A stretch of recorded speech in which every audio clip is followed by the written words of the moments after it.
You have been given images which may serve to demonstrate the intentions of the spirits of darkness in the 1840s, 50s, 60s, and 70s, when they fought the followers of Michael.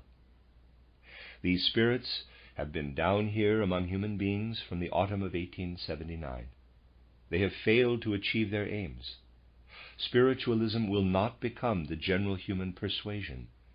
People will not grow so clever from the materialistic point of view that they fall over themselves with their cleverness. The spiritual truths will take root among human beings. On the other hand, the spirits of darkness are now among us.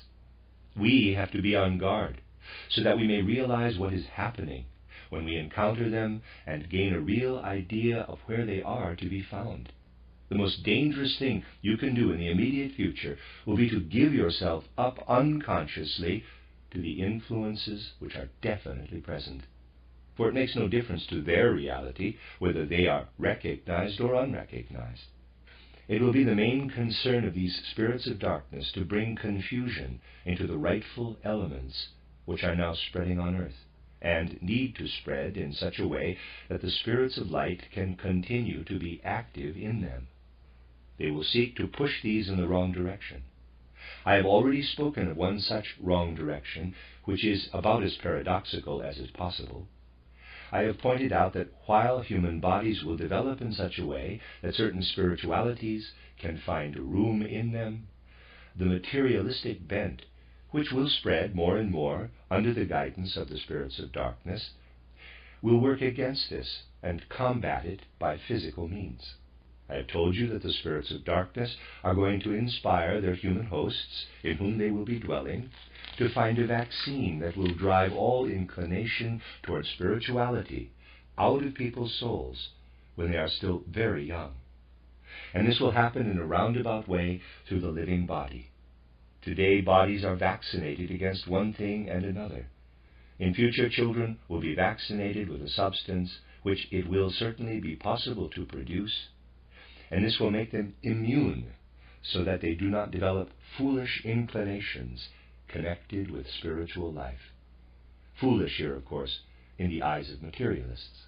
The whole trend goes in a direction where a way will finally be found to vaccinate bodies, so that these bodies will not allow the inclination toward spiritual ideas to develop. And all their lives, people will believe only in the physical world they perceive with the senses. Out of impulses which the medical profession gained from presumption, from the consumption they themselves suffered, people are now vaccinated against consumption. And in the same way, they will be vaccinated against any inclination toward spirituality. This is merely to give you a particularly striking example of many things that will come in the near and more distant future in this field. The aim being to bring confusion into the impulses which want to stream down to earth after the victory of the spirits of light. The first step must be to throw people's views into confusion, turning their concepts and ideas inside out. This is a serious thing and must be watched with care, for it is part of some highly important elements which will be the background to events now in preparation. Anyone who is able to see more deeply into these matters knows them to be preparations.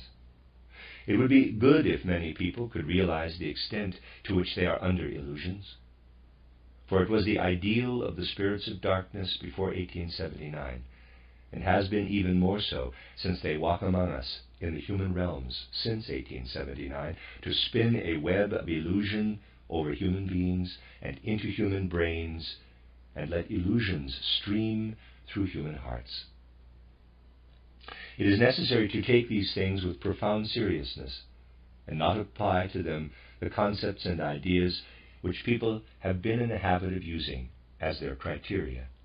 It will be necessary to realize that the present time demonstrates the inadequacy and indeed the utter uselessness of the ideas humanity has come to accept, and that in terms of world history, it is indecent for people to base their judgment on the very ideas which have led to present events, when those events clearly show them to have been wrong.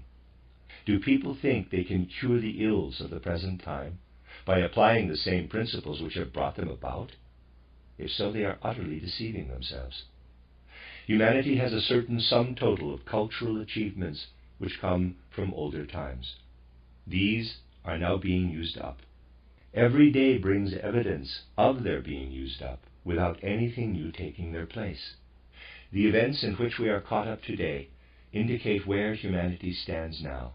What matters now is not merely to understand them, but to find a way out of them. Yet, while there is so little will to penetrate the deeper, real impulses which have led to the present age, practical minds will not be able to understand these matters. It is wrong to think that no one has sufficient insight into the current situation. People simply do not want to listen to them.